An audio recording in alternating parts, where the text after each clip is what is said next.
বাংলাদেশের প্রধান অর্থকারী ফসল হচ্ছে ধান। ধান চাষ বাংলাদেশের প্রায় সব অঞ্চলে হয়, বিশেষ করে উত্তরাঞ্চলে রাজশাহী, চাঁপাইনবাবগঞ্জ, নওগাঁয় অধিকাংশ জমিতে ধান চাষ হয়। কিন্তু চলতি মৌসুমে বোরো ধানে এবছর আবহাওয়া বিরূপ থাকায় ধানের ফলন কম হবে এই আশঙ্কায় রয়েছেন চাষিরা।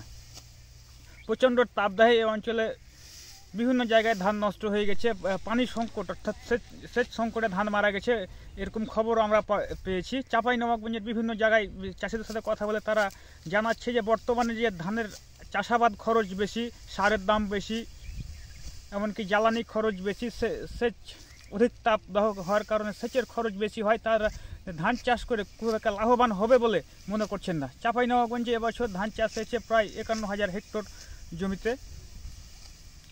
স্থানীয় কৃষি বিভাগ বলছে চাষিদেরকে ধান চাষে যাতে লাভবান করা যায় সেই জন্য উন্নত জাতের সাথে সম্পৃক্ত করা হচ্ছে এবং উন্নত জাতের ধান তাদেরকে বীজ সরবরাহ করা হচ্ছে যাতে সেসব ধান চাষ করে লাভ হয়।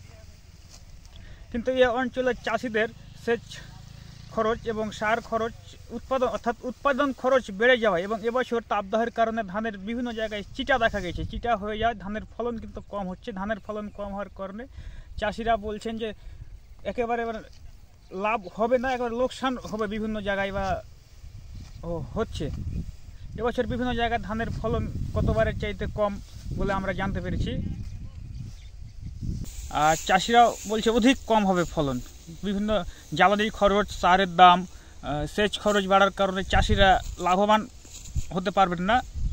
আমরা বিভিন্ন জায়গায় বিভিন্ন মাঠে ঘুরে চাষিদের দাবি হচ্ছে আমরা ধানের দাম যাতে বৃদ্ধি হয়, এই 1200-1100 টাকা মন ধান বিক্রি করে চাষিরা লাভবান হবে না, তাই চাষিরা দাবি জানাচ্ছে এবছর ধানের দাম যাতে যদি 1.5 থেকে যদি 1800 টাকা মন হয় তাহলে কোনো রকম টাকাটা উঠে আসবে তাদের চাষ করে। ধরো খরচ বেশি, অবদার পানি ঠিক মতন পাই না, পানি বাগর অনেক লোকের ধান মারা গেছে। তারপরে সাহারের খরচ বেশি, আমাদের ধান করে আমাদের ঘাটতি পূরণ হয় না।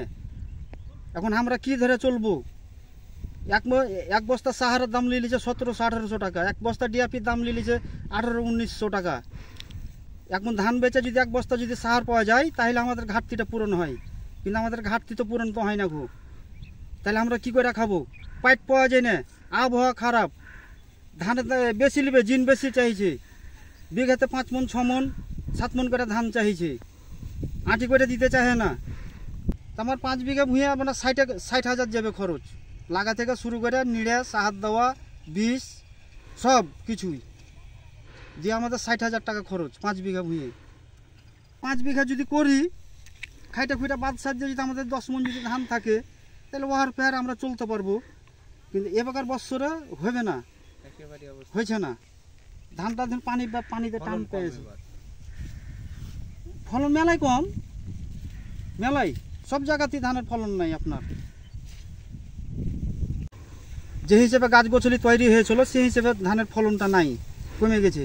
বুঝতে পারা এই যে ধানের শীষে বুঝাই যে কাটছি বুঝাই দিয়েছে, তারপর এখন আল্লাহ যেটা দেয় আমরাকে